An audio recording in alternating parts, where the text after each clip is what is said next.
Hello' everyone, কি খবৰ আপোনালোকৰ? মোৰ পিছে আজি বৰ বিশেষ এটা ভাল নহয়, কাৰণটো চাগে গম পাইছেই। আজি আমাৰ হোষ্টেলৰ লাঞ্চত আছিলে ৰাজমা চাৱল, যিটো মই একেবাৰে ভাল নাপাওঁ। মই ধুনীয়াকৈ মোৰ মিলটো স্কিপ কৰি ভাবিলোঁ যে ৰেষ্টুৰেণ্ট এখনলৈকে যাওঁ। সেইখন বাৰ্গাৰ ট্ৰী, এইখন মোৰ হৈছে personal favourite because they have their own unique recipe and flavour.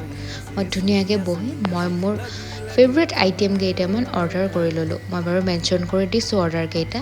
বাকী ইণ্টেৰিয়ৰটো চাওক, কিমান ধুনীয়া আৰু কিমান শান্তি, হয় নহয় বাৰু? এয়া মই ইফালে সিফালে চাই থাকোঁতেই টাইমটো গৈছে।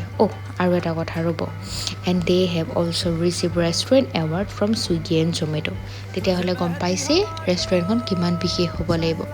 বাকী মই ধুনীয়াকৈ গান চান শুনি ধুনীয়াকৈ খাবলৈ বহি আছোঁ।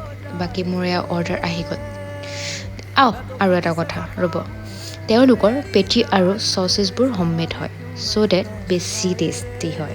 মইতো তামাম টেষ্টি পালোঁ। আপোনালোকে এবাৰ এক্সপিৰিয়েঞ্চ কৰি চাবহি, কেনেকুৱা পায় মোক জনাব। বাকী আজিলৈ আহিছোঁ, বাই বাই।